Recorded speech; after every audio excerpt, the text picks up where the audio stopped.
Rishim Jushamahe Krishna Trishna Tattvamivoditam Sahasra Shakham Yodrakshi Dravidim Brahma Samhitam. We delightfully dedicate ourselves to the great Rishi Nammaazhwar, personification of craving for Krishna, who saw and sang the 1,000 branches of the Tamil Veda. Swami Nammaazhwar's Thiruvaymozhi stands equal to the Samaveda and expresses the same meanings as the Chandogya Upanishad. But where the Upanishads are abstruse and difficult to understand, Swami Nammaazhwar sings the same meanings simply, beautifully, and elegantly. For instance, the Upanishad describes Sriman Narayana as Sarvantaratma, the Antaratma, the inner self of everything, Sarva. He is the inner self not just of persons, not just of our own souls, but also of all objects, insentient, inanimate, jada objects. He is inside all things, Chetana and Achetana, conscious and unconscious. The Upanishad also calls Lord Sriman Narayana Sarvantaryami. The root of this word is yam, which in Sanskrit means to control, to govern. Thus, Yamin is a controller or a governor, and the Antaryamin is the inner controller, residing within our innermost self. Lord Sriman Narayana controls and governs us, and not just us, but the entire universe. Lord Sriman Narayana is thus Vibhu. He is all-pervading. He is present everywhere in the universe, fully, without any dilution in his concentration. He is thus called Jagadakara, the one who has the whole universe as his form. He can also take the form of anything within the universe itself.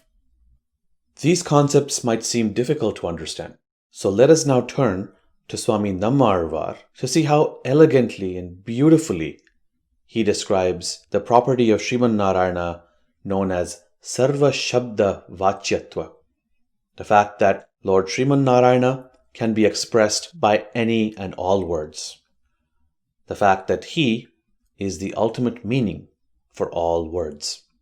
Let us look at the fourth song in the 3rd century of the Tiruvaymozhi, Tiruvaymozhi 3.4, beginning with the verse Pugazhum Oruvan.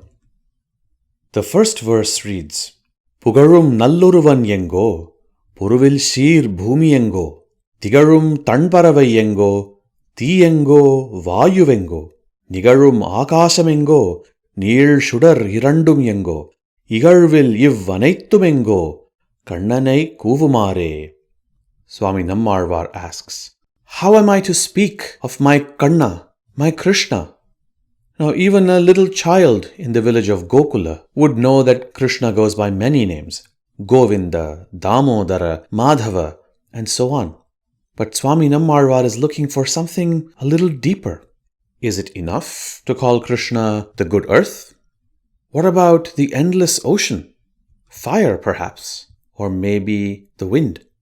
Perhaps he should be called endless space, or maybe the sun and the moon. Or maybe, just maybe, he should be called this universe. All of this. Ivvanaittum. Or as you would hear in the Veda, Idagam Sarvam.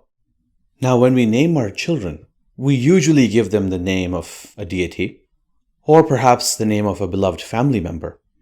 We don't normally call our children table, or chair, or pencil, or some other inanimate object. But that is the logic that Swami Nammaazhwar seems to be implying here. If your name for Krishna is Igarvil Ivvanaittumengo, this endless universe and all the things in it, then it seems to be okay to call Krishna a table and chair and lamp and any inanimate object that you might find. How does that make sense? Well, it does, because Sriman Narayana is Jagadakara. The whole universe is his body, and he can take the form of the whole universe or of anything in it. It makes sense because he is Sarvantaratma. He is that innermost core of everything in the universe, conscious or unconscious, sentient or insentient, animate or inanimate. He is everything, and he is in everything. And that's why it's okay to call him by all of these names. Swami Nammaazhwar is like a little child in a candy store. There are so many amazing things to pick from. There are so many things to choose and hold, but the child's hands are only this big and can only hold so much. For every really sweet and delightful piece of candy you pick, there's one more that gets left back in the store. And it's the same with the names of Lord Sriman Narayana, endless and infinite like the universe. And yet any one of them could be a good name for him. This notion of candy actually comes back very strongly in the 5th verse in this song. Achyudan amalanengo, adiyavar vinaikedukkum, nachuma marundamengo, nalangadal amudamengo, achuvai kattiyengo, arusuvai adisilyengo, neichuvai teralengo, kaniyengo palengeno. Do I call you Achyutan, the imperishable one? Do I call you Amalan, the immaculate, flawless one? Or do I call you that medicine, Marundu, that heals all your devotees' illnesses? Do I call you sweet ambrosia, Amudam? Or do I call you sugar candy? Or do I call you Akkaravadisil, that combines all 6 tastes? Do I call you butter? Do I call you honey? Do I call you a ripe, sweet fruit? Or do I call you pure, delicious milk? For Sriman Narayana is all these things and more. As Swami Nammaazhwar says, Yavayum Yavarum Danai. He is, he has become all things Yavayum, and all beings Yavarum, everything insentient and everything sentient. All of it is just Lord Sriman Narayana. He has become all things. He is in all things. And so it is okay to call him by any of those names, just so long as we remember that he cannot be restricted to any of these things. You can call him milk, yes, but you cannot call him just milk, because he is, at the end of the day, everything and more.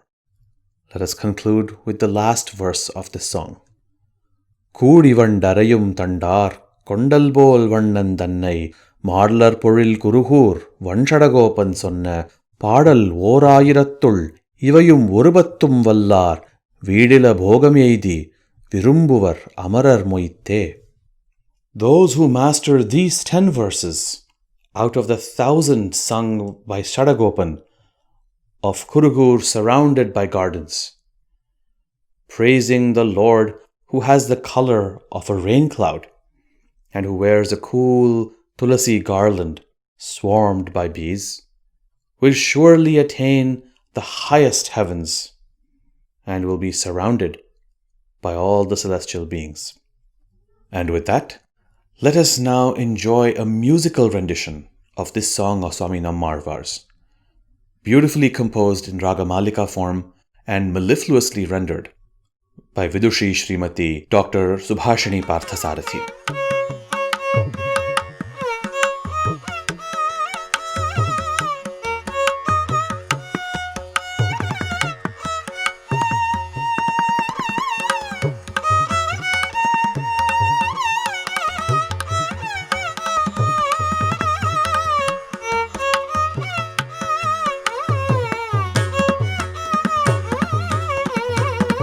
புகழும் நல் ஒருவன் என்கோ பொருவில் சீர்பூமி என்கோ திகழும் தன் பறவை என்கோ தீயென்கோ வாயு என்கோ நிகழும் ஆகாசம் என்கோ நீள் சுடர் இரண்டும் என்கோ இகழ்வில் இவ்வனைத்தும் என்கோ கண்ணனை கூமரே.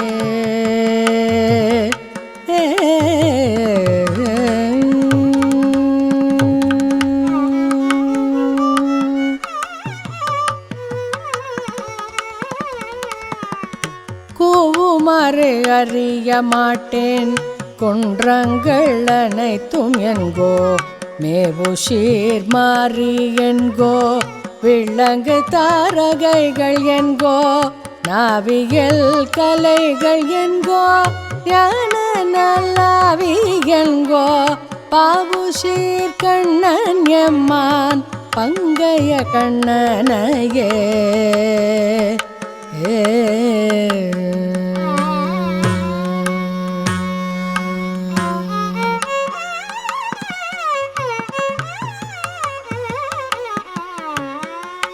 பங்கைய கண்ணன் என்கோ பவழ செவ்வாயன் என்கோ அங்கதீரடியல் என்கோ அஞ்சன வண்ணன் என்கோ செங்கதிர் முடியன் என்கோ திருமருமார்வன் என்கோ சங்கு சக்கரத்தல் என்கோ சாதி மாணிக்கதையே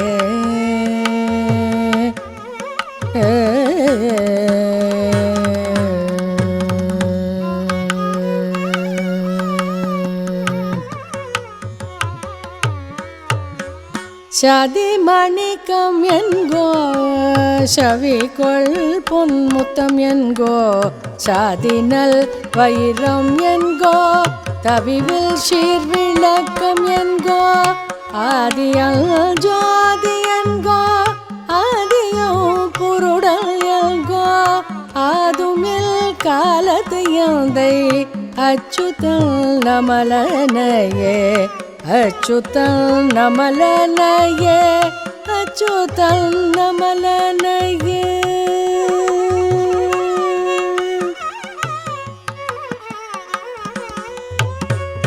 அச்சுதன் நமலன் என்கோ அடியவர் வினை கெடுக்கும் நச்சுமா மருந்தம் என்கோ நலங்கடல் அமுதம் என்கோ அச்சுவை கட்டி என்கோ அரைசுவை அடிசில் என்கோ நெய் சுவை தேரல் என்கோ கனியில் கோபால் என்கேனோ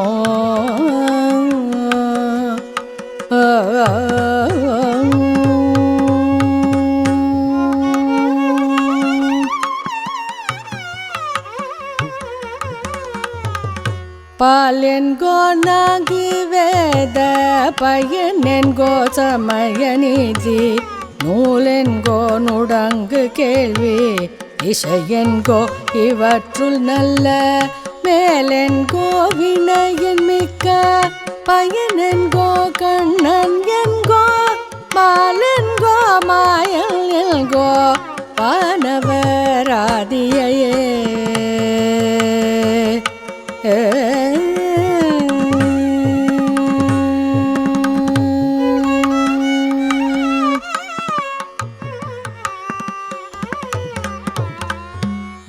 வானவராதி என்கோ வானவர் தெய்வம் என்கோ வானவர் போகம் என்கோ வானவர் மோற்றும் என்கோ ஊனமில் செல்வம் என்கோ ஊனமில் சுவர்க்கம் என்கோ ஊனமில் மோக்கம் என்கோ ஒளிமணி வண்ணனையே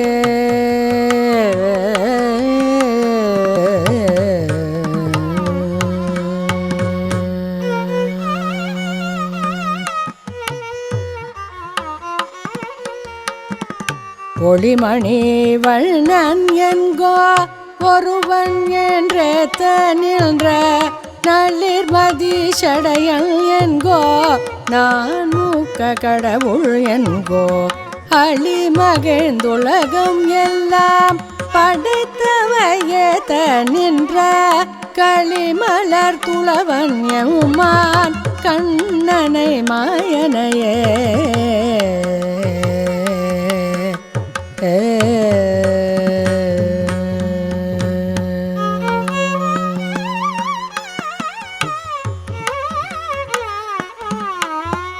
கண்ணனை மாயன் தன்னை கடல் கடைந்த முதம் கொண்ட அண்ணலை அச்சுதனை அனந்தனை அனந்தன் தன்மேல் நன்னி நங்கு உரைகின்றானை ஞாலம் உண்டு உமிழ்ந்த மாலை என்ன மாறி அறிய மாட்டேன் யாவையும் எவரும் தன்னே.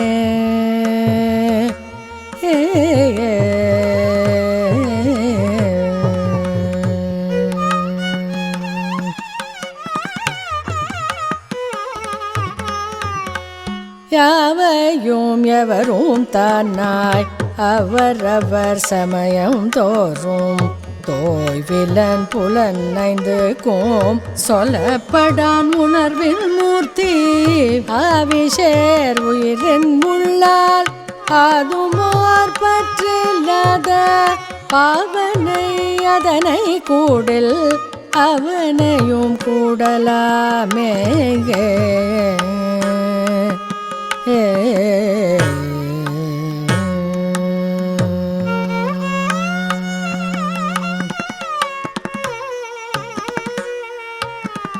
கூடி வண்டரையும் தந்தார் கொண்டல் போல் வண்ணன் தன்னை மாடலர் பொழில் குருகூர் பஞ்சட கோபன் சொன்ன பாடல் ஓர் ஆயிரத்துள் இவையும் ஒரு பத்தும் வல்லார் வீடில போகமெய்தி விரும்புவர் அமரர் மொய்த்தே.